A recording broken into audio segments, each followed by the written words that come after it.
Good morning, everyone, and welcome to Temple Buddhist Center's Sunday morning service. My name is Victor, and I'm honored to be of service this morning. We hope that our gathering this morning, our Sangha, finds each and every one of you happy and healthy, but please know that if you are struggling in any way, we hope that Temple Buddhist Center, our Sangha, our teachers, and our community can be a source of strength and refuge for you as we open our hearts to you and to your loved ones. Let's take a moment now to breathe together. Conscious breath work is where you breathe in deeply through the nose, you hold that breath for just a few moments, and then you release slowly so that the exhale is longer than the inhale. Let's begin. Holding that breath for a moment, feeling the fullness of the lungs, and releasing slowly in sort of a metered fashion. And as you release, check in with the body. Notice any points of tension or contraction, remembering to release the forehead and unfurrow the eyebrows. The jaw relaxes, the shoulders drop, and the belly softens and releases. And a second conscious breath together. Holding for a moment and releasing slowly. And as you release, giving yourself full and complete permission to unplug from that energy of going and doing and striving and efforting, dealing with all of the perceived issues that the world asks of us, and taking a moment to simply rest together with Sangha in the energy of simply being.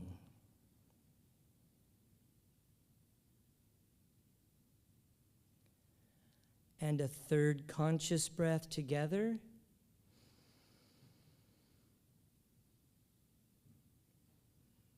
And releasing.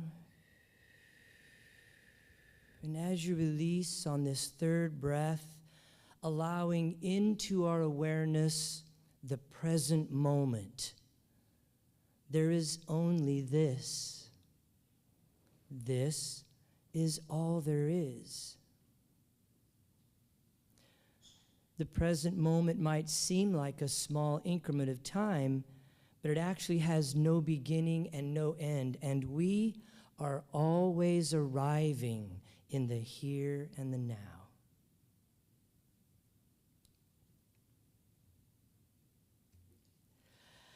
Here at Temple Buddhist Center, we like to begin our services with a little bit of chanting. Chanting is an integral part of every tradition. Chanting is not about being a singer. It is about having a voice. It is about a deeply devotional expression of what is sacred within you and sharing that with the world. Our chant today is Om Vajrapani Hum. Om Vajrapani Hum.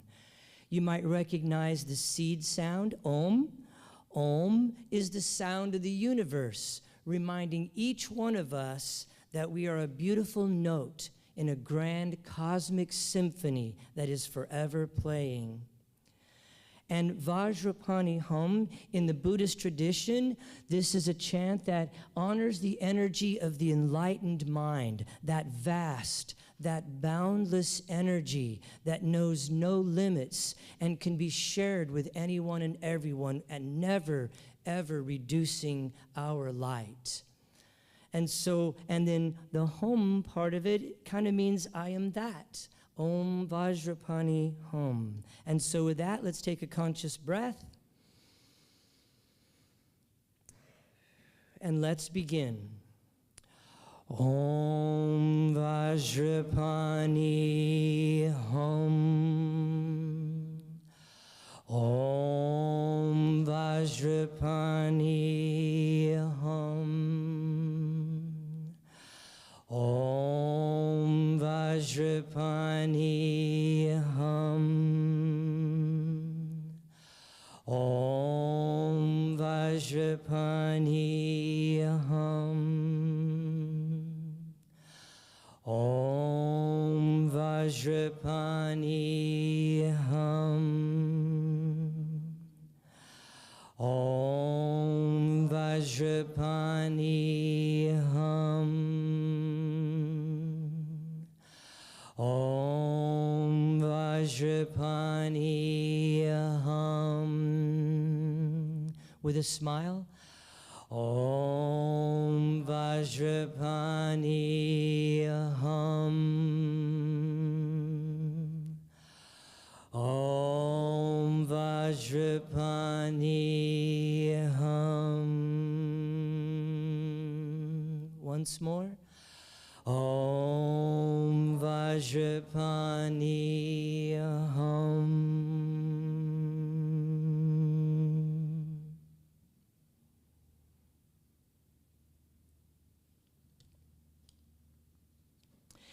Here at Temple Buddhist Center, we practice Western Buddhism.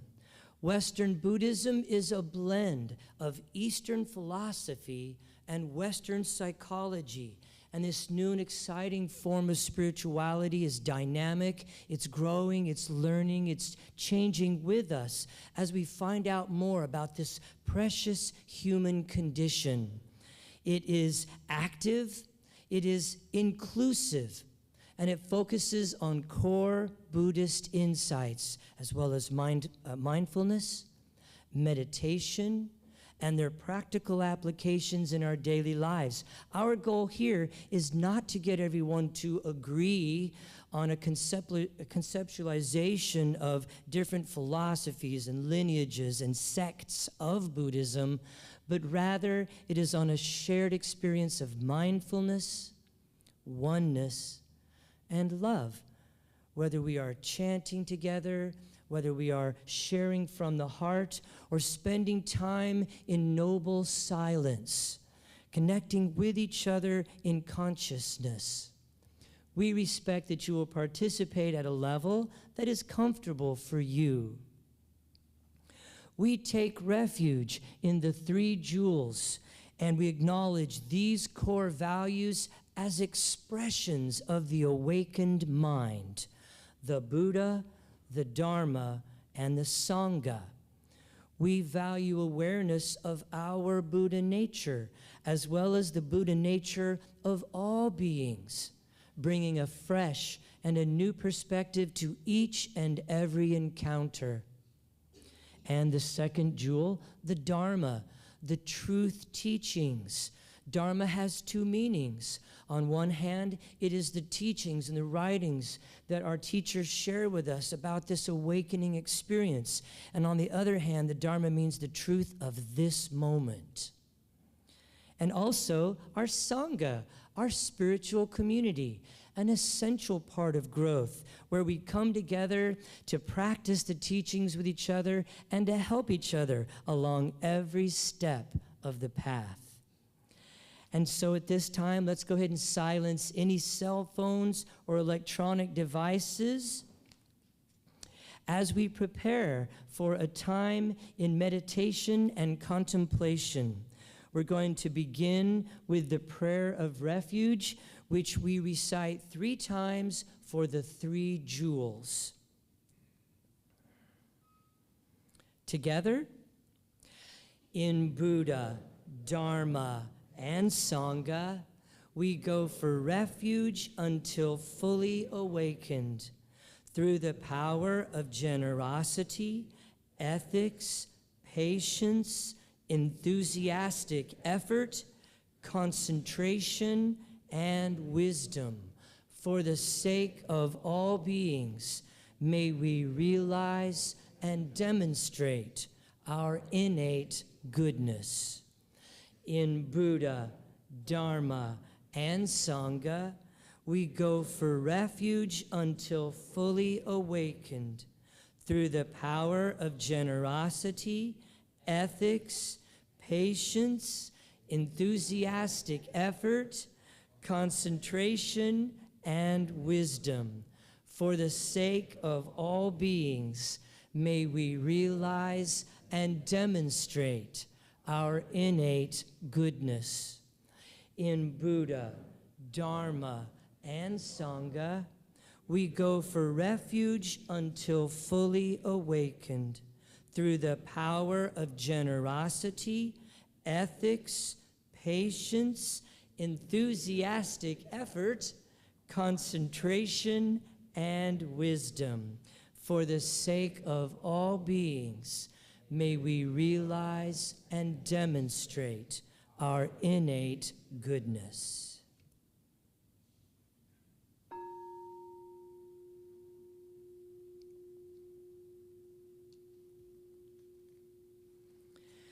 And so, as we prepare now for a time in meditation, if you have an extensive practice, then we invite you to practice in a way that is fitting for you this morning.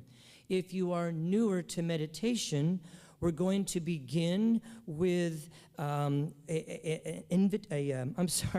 dedication of intention. And then we're going to awaken the bell 3 times for the 3 jewels. And then our teacher today, Ms. Jenny Hanh, will lead us in a guided meditation that's designed to assist you in moving into the stillness. We will spend approximately 10 to 12 minutes this morning in meditation, in noble silence, connecting with each other in consciousness, and indeed with our Sangha both near and far, all over the world, Buddhas both known and unknown. Afterwards, Jenny will kindly and lovingly bring us out of meditation. We'll sound the return bell, and then it will be time for today's Dharma talk, or teaching. And just a quick reminder, there are cough drops or lozenges at the altar at the back of the meditation hall. There are tissues, and there's also a listening device. So if any of those are necessary, by all means, please make yourself comfortable and at home. And there's even a few cushions left up front for those of you that may want to sit zazen or cross-legged style. So with that, let's take a conscious breath together.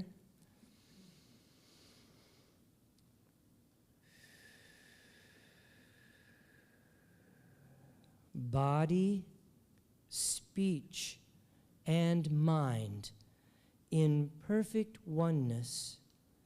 I send my heart along with the sound of the bell.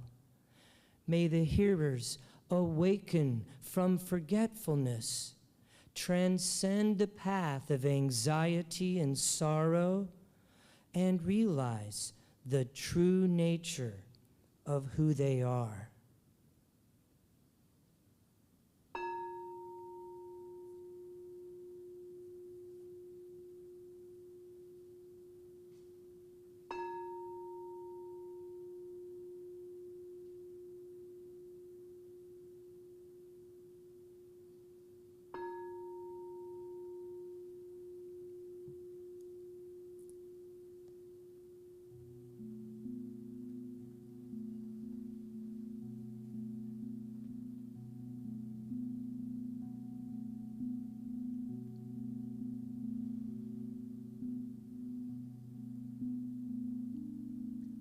Begin our time of meditation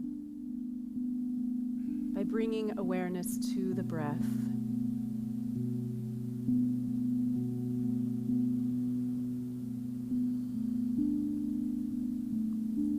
allowing the breath to be natural, not needing to control it in any way.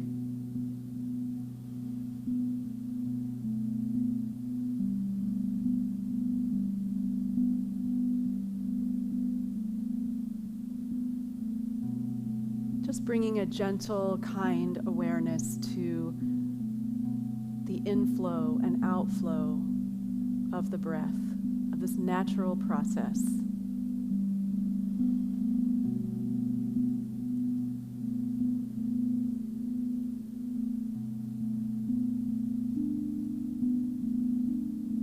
We arrive in this moment exactly as we are.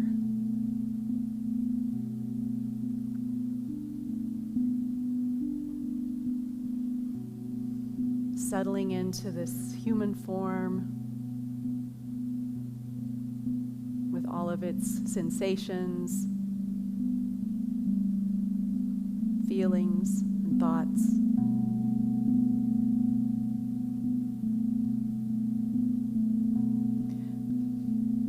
And we begin to let go of any gripping or attachments to any of these experiences.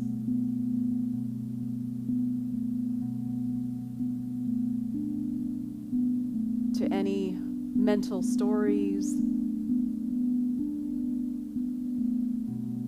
to anything we might have carried in with us.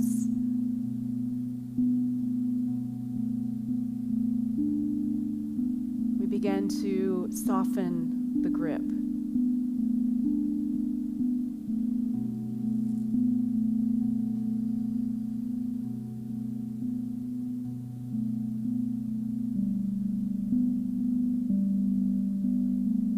Doing so,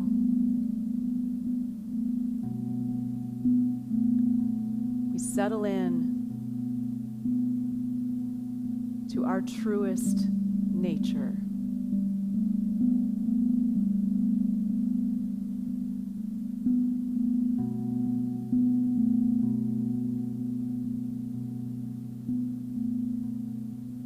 There is nothing to do.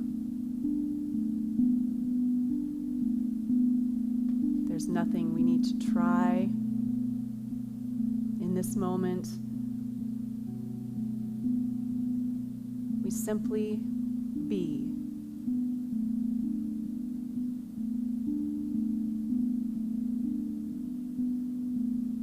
Being what you already are.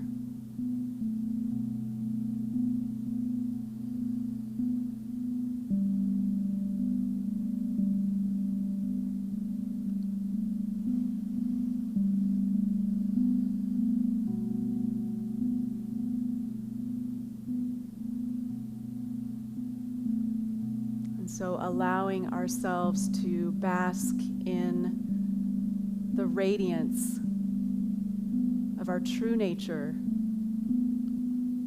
our inner nobility, our divine nature.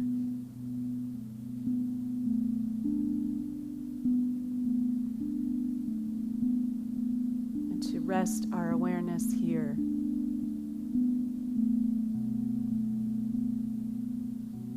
In the silence.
Breathing in to this now moment,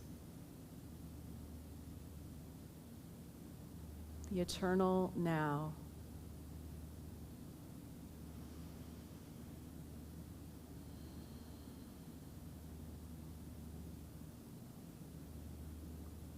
And taking just a moment to bring awareness into the physical form, the body as it sits, feeling the sensations of the chair or the cushion, feeling the earth beneath us.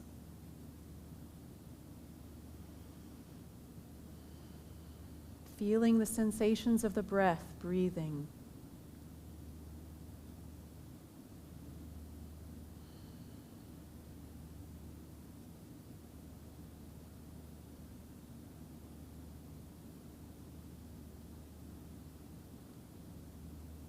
And we begin to expand our sense awareness to include sounds in the room,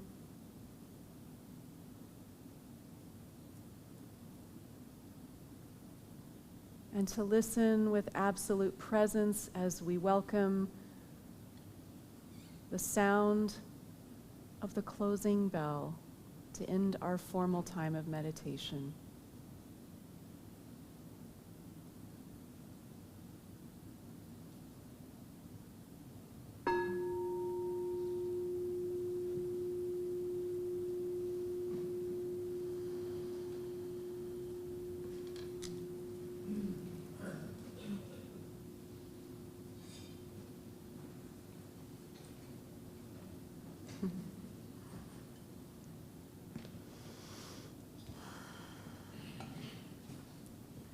Well, good morning, friends. Good morning. It's so good to see you all here today. And good morning to all of you, wherever you are in the world, in the universe. So it is said that enlightenment is when a wave realizes that it is the ocean. When the wave realizes it is the ocean. In the words of my soul brother, Thich Nhat Hanh. And if any of you use the Insight Timer app for your sittings, you might have seen that quote earlier this week. So today I want to talk a little about identity and the process of becoming. Process of becoming. The word becoming is an interesting one because I'm not much of a grammar nerd, but it does have 3 different forms at least. Becoming is a noun.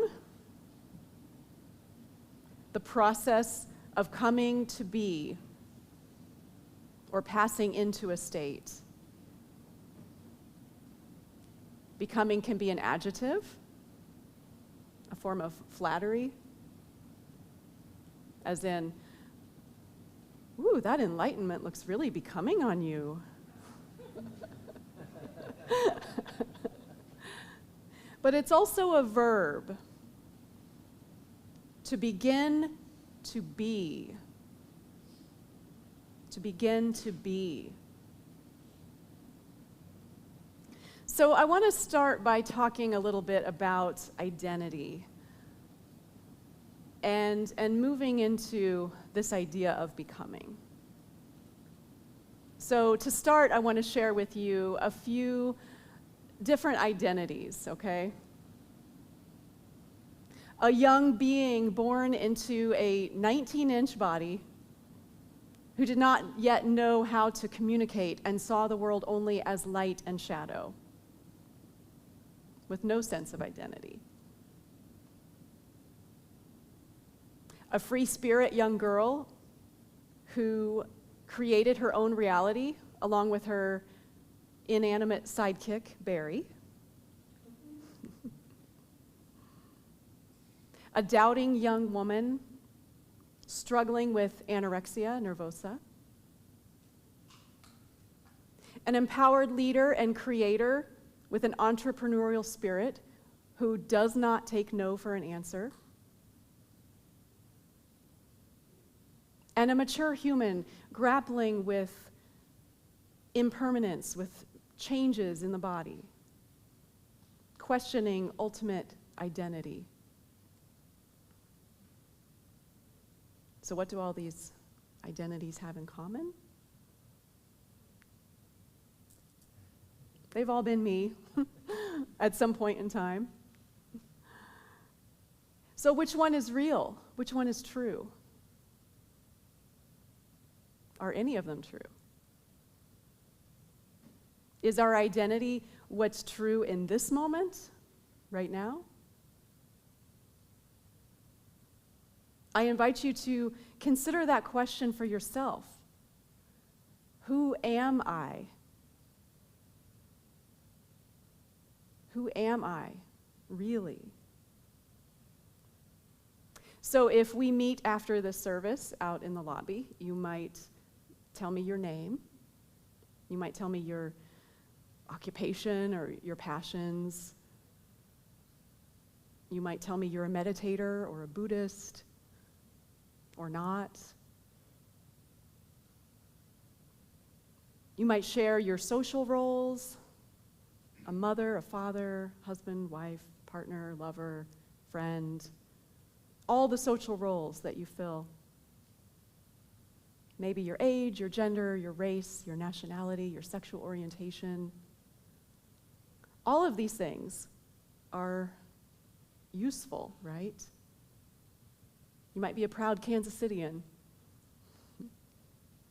or not, if you're joining us from elsewhere. I don't know. And it can be really helpful to have these forms of identity, right? Especially in the moments where we're applying for a loan or, filling out a form. We might need a social security number. It's a useful tool. As an artist, we might need an artist statement. All of these things.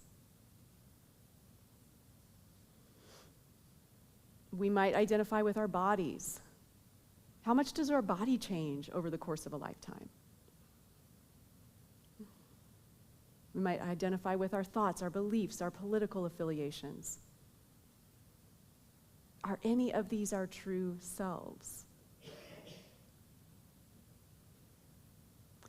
I love the writing called The Invitation by Oriah Mountain Dreamer. And she wrote this after, she was kind of disillusioned after this, like a cocktail party. Have we all been in those situations where it's like, you just don't want the small talk, but that's what's happening. And she writes, "It doesn't interest me what you do for a living. I want to know what you ache for, and if you dare to dream of meeting your heart's longing."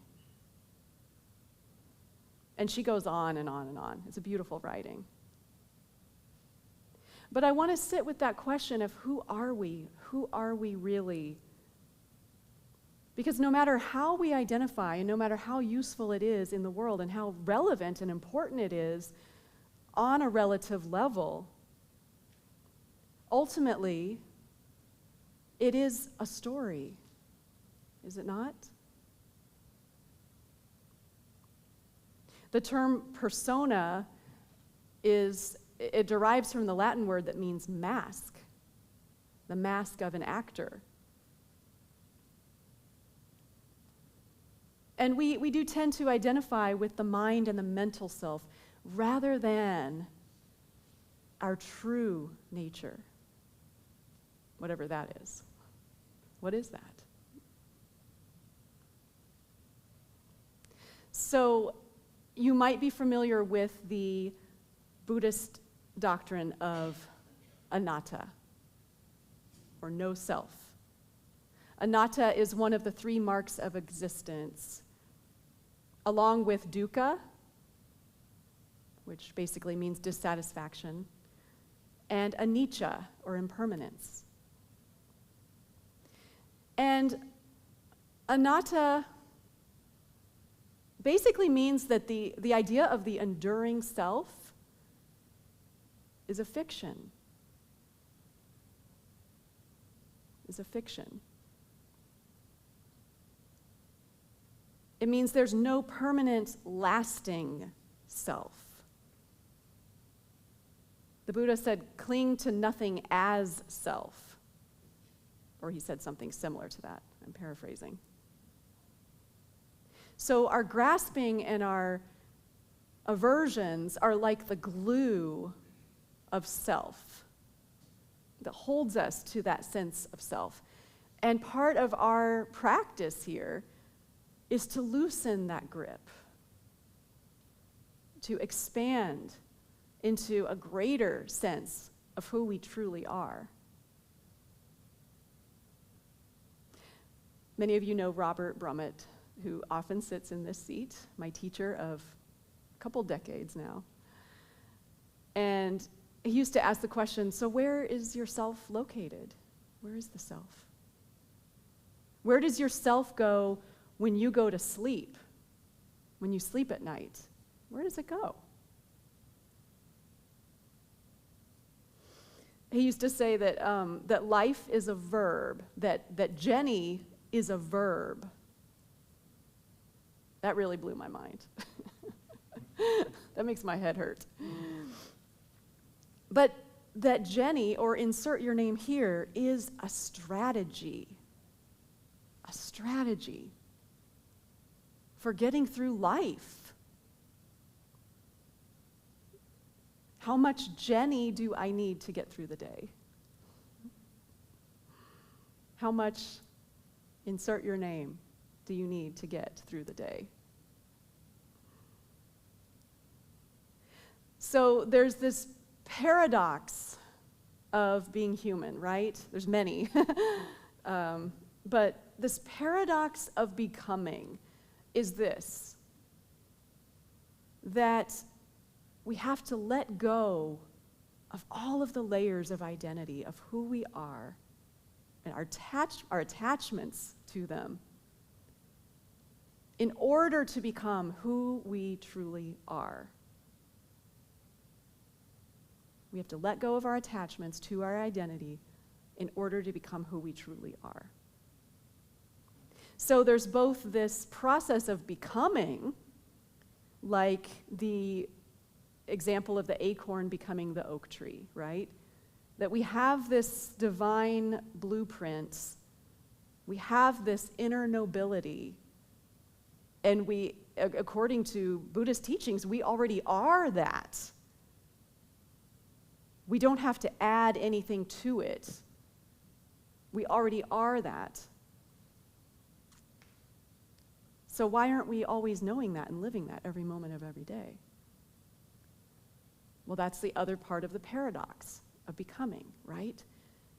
Is that we are both becoming and we are letting go of everything that gets in the way of that.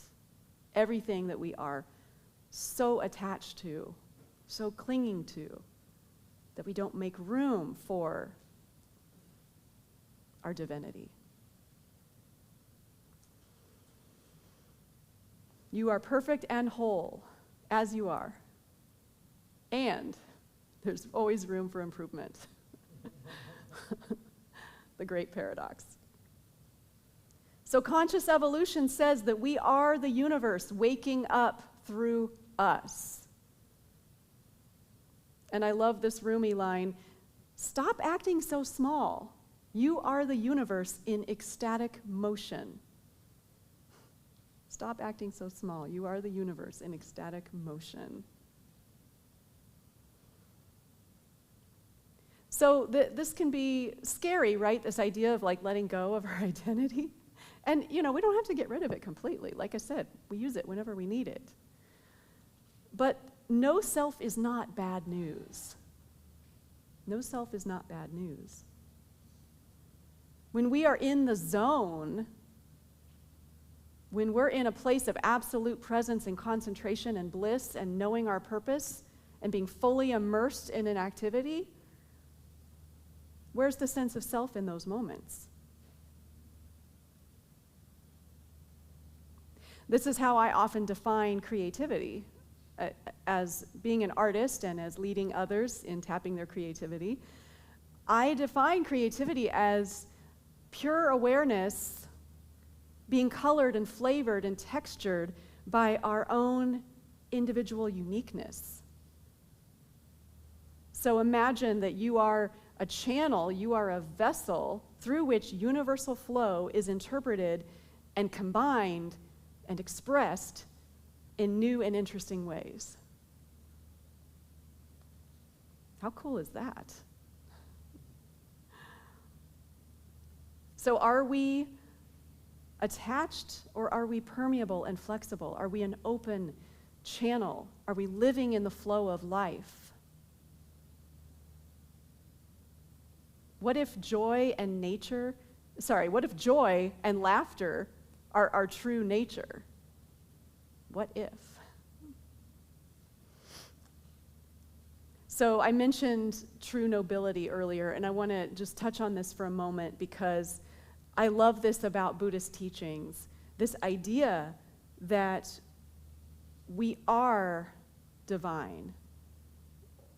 The Buddhist texts say, "O nobly born, you who are the sons and the daughters of the awakened ones, do not forget who you really are."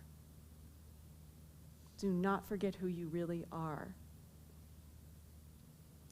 And of course, one example that I love that's used a lot, that you've probably heard on this stage before, but there's the story of the clay Buddha.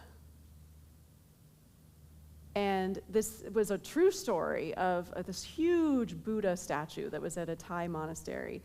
And that, I think it was back in the 50s, the monks noticed a crack in it, in the clay Buddha, and were freaking out. Oh my gosh, it's cracked. And upon further investigation and looking closer, realized there was gold shimmering from underneath. That it was not actually a clay Buddha. It was a solid gold Buddha that had been covered by clay by monks generations prior, before being invaded in order to protect the Buddha. And nobody remembered. Nobody knew, nobody survived. and here they were discovering for the first time ever that what they thought was clay was gold inside. Now, how's that for an illustration? Like, you can't make this stuff up. You are gold. You are the golden Buddha. We each are, and yet we put these layers on top of ourselves. Right? But you don't have to do anything to become inner nobility. You just have to shed whatever is covering it up.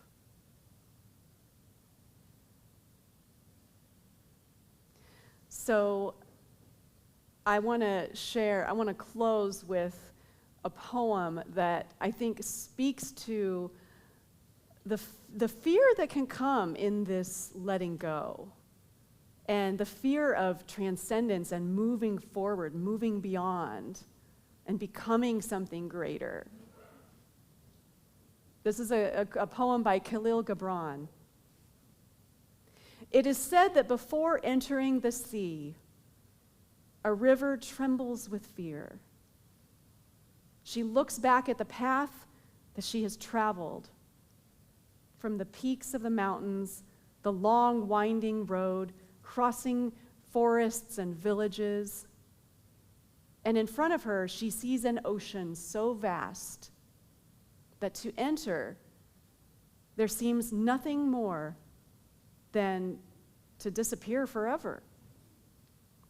But there is no other way. The river cannot go back. To go back is impossible in existence. The river needs to take the risk of entering the ocean, because only then will fear disappear. Because that's when the river will know it's not about disappearing into the ocean, but of becoming the ocean. Becoming the ocean. Enlightenment is when a wave realizes that it is the ocean. So let's just take that in for just a moment. Just breathing and letting that just come into awareness. Basking in your true nature. The true nature of your inner nobility, of that which you are becoming, and that which is already right here, right now.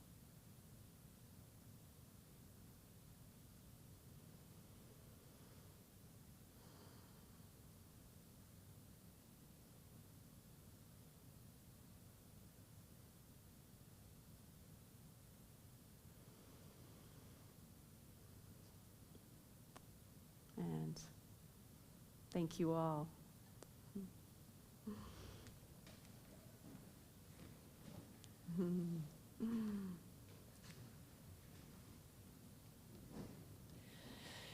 Thank you so much, Jenny. As we take a moment and we transition from our Dharma talk and our teaching into time which we call, as this portion of our service is a heart practice, it's not uncommon to shift your posture and stretch and take a conscious breath, whatever you need to do. And as we move into this time period, remembering that a heart practice is not an intellectual or a conceptual endeavor. It is a true opening of the heart and sharing that with the world. And so it's not uncommon for people to sometimes have an outward gesture accompanying the heart practice. Some people like to place their hand on their heart, maybe even both hands. Some might create the Anjali Mudra, which is the focusing of the heart energy, sometimes called prayer hands. Or if you just like to sit where you're at and the way you are with your hands on your laps, we invite you to flip your hands upside down in sort of an outward expression, kind of radiating out what is in your heart and sharing that with the world. And so let's begin by taking a conscious breath together.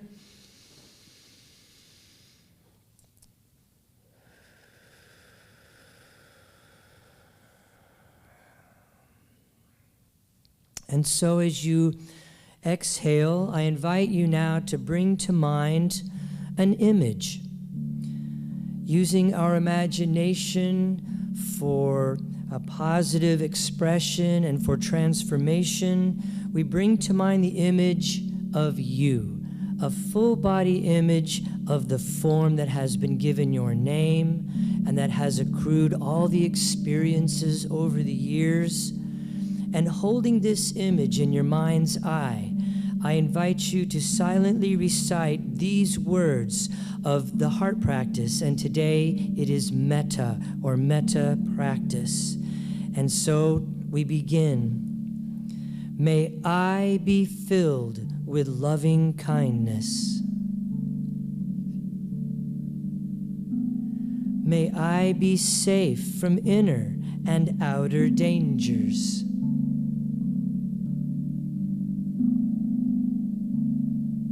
May I be well in body and mind.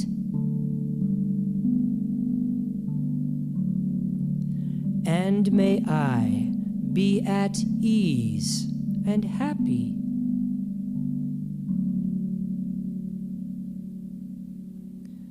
Conscious breath.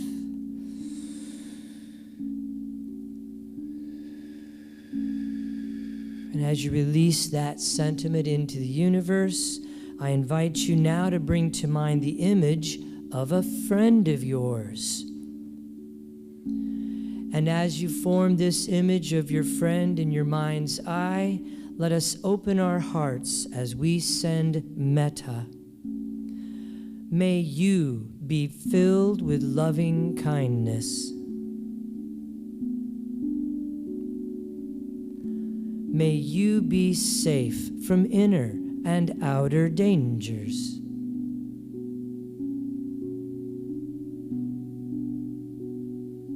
May you be well in body and mind.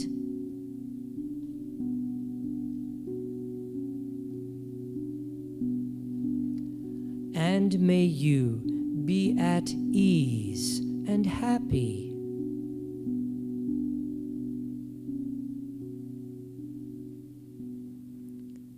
Conscious breath. And as you release that sentiment into the universe, I invite you to bring to mind the image of an acquaintance, perhaps a clerk or a cashier from this week, perhaps a new person at work or in class. And as you form this image in your mind's eye, let us open our hearts as we send metta. May you be filled with loving kindness. May you be safe from inner and outer dangers. May you be well in body and mind. And may you be at ease and happy.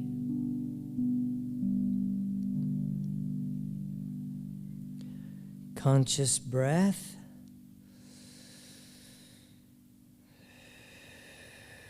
And as you release that sentiment into the universe, I invite you now to bring to mind the image of a difficult person in your life. A challenging person could be a boss or a coworker, perhaps a neighbor, a classmate, or even a political figure. And holding this image in your mind's eye, let us open our hearts as we send metta. May you be filled with loving kindness.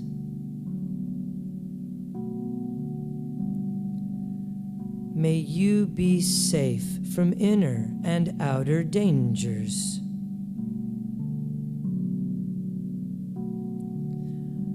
May you be well in body and mind. And may you be at ease and happy.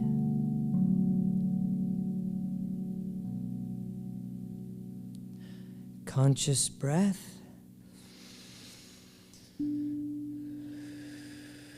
And as you release that sentiment into the universe, I invite you now to bring to mind the image of the world, all the plants and the flowers and the trees, all the animals of the land, the sea, the sky, and all sentient beings, including ourselves. Holding this image in our mind's eye, let us open our hearts as we send metta to us all. May we be filled with loving kindness. May we be safe from inner and outer dangers. May we be well in body and mind.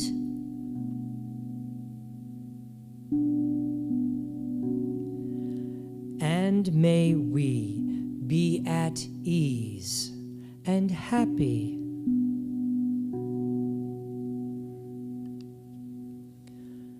Conscious breath. And in the true spirit of dana, the Buddhist practice of generosity, temple services here are given freely. In the same way, if you choose to give, please give with a generous heart, which means not in return for anything that you have received, but rather so that those who may be seeking refuge, who may be seeking these teachings and these teachers, may find them here in this temple. And The Donna boxes are located at the back of the meditation hall, and we take a moment of gratitude for all of our ambassadors, those folks who have committed themselves to regular monthly electronic giving. It's not about the amount, it's just that the regular monthly giving helps us to set a budget here at Temple Buddhist Center. If you'd like to become an ambassador, you just use your phone and those little QR codes in the seats in front of you and the backs of the seats there. Or you can also just stop by our website, templebuddhistcenter.com. And tremendous gratitude for all of our volunteers, folks who work each and every day to bring opportunities for us to come together as a Sangha, for us to come together to work with the teachings and the writings, for us to come together in community service to give back to our greater Sangha all around Kansas City. And also tremendous gratitude. Thank you so much, Rochelle, for your wonderful music. Thank you. And thank you so much to Jenny Hahn for your heart and for sharing your wisdom and your practice with all of us here at Temple Buddhist Center. And of course, thank you to each and every one of you for sharing your heart and your presence and your practice with all of us here at Temple Buddhist Center. We certainly are the better for it. And so as we prepare to end our time together today, I'm going to put the Bodhicitta dedication on the board, and we're going to recite that together. And then I do have a few announcements, and all of our folks gathering and joining us from all around the world. And together, our Bodhicitta dedication. May the pure, brilliant sun of Bodhicitta dawn in each and every heart and mind, dispelling the darkness of suffering and confusion unstoppably until all are illumined and awakened. And with the palms of our hands together now in front of our hearts, as we go forth from this place, may we enter each moment in innocence, guided by the wisdom of our hearts. And as we open our hands, open our eyes, shine our light into the world. Namaste. Thank you so much, everyone. I have a couple of important announcements. Don't forget, we have absolutely the best cookies on the planet downstairs, crumble cookies, brought each and every Sunday by our very own Carrie. Thank you so much, Carrie. And so as you go downstairs to get cookies and coffee, please don't be shy. Introduce yourself to someone. Say hi. Expand your Sangha. Also, we have our post-service discussion group, which takes place as you exit the meditation hall doors. Turn to your left, and at the room at the end of the hallway is where our post-service discussion group comes together to share about the teachings, to show and share with each other how they apply to each of us as individuals. Also, it seems to be organically happening now that every Sunday we have some really cool and awesome events happening at 1 p.m. So like, for example, on first Sundays at 1, it's Interplay, which is a safe and a structured environment for adults to learn to find the joy in play with each other. Beth is a certified coach and does a great job in leading people in various different structures and games.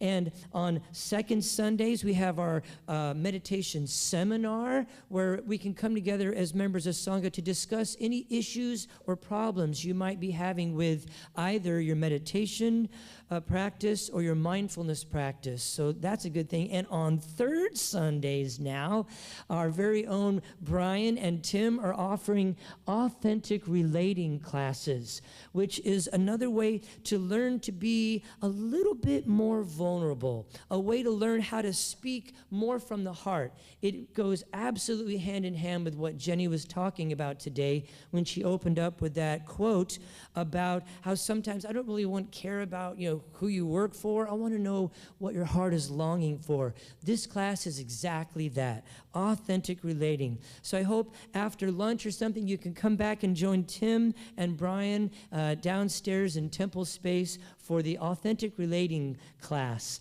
And as always, our sign-up sheets out front for volunteer opportunities or for our newsletter.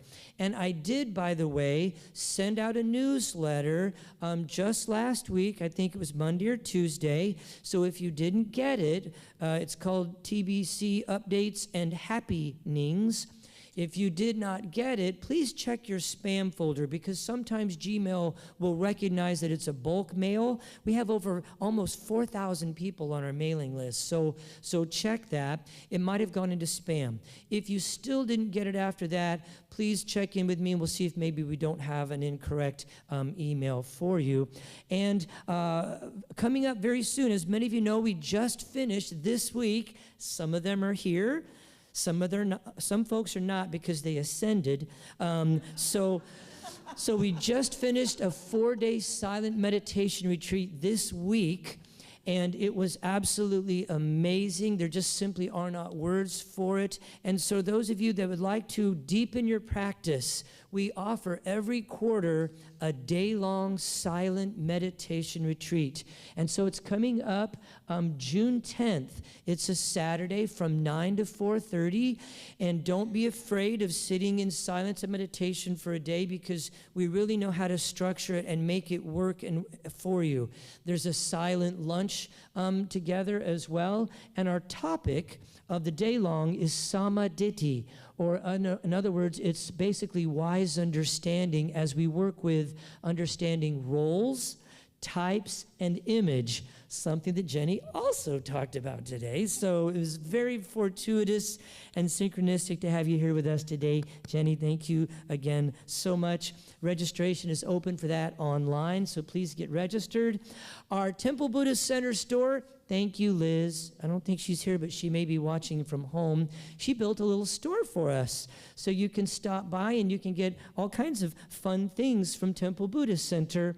And as finally, I will leave this up. These are just a few of the many opportunities that folks have to connect with each other, to find Sangha, to work with recovery. Dave leads Recovery Dharma on Thursday nights at 7 p.m. and every Sunday at 12:30. We have Buddhism and 12-step. We lovingly refer to that as vitamin B12. And so that's at 12:30. And so there's also, like I said, midweek meditation every Wednesday at noon on Facebook Live. So wherever you're at, if you're driving down the highway, you might want to pull over, but wherever you're at, stop and meditate with your Sangha for 30 minutes every Wednesday at noon. So many other wonderful opportunities. Please come up and talk with Jenny and let her share with you all the cool things that she's got going on as well. And so with that, as you go into your day, I wish you peace and blessings.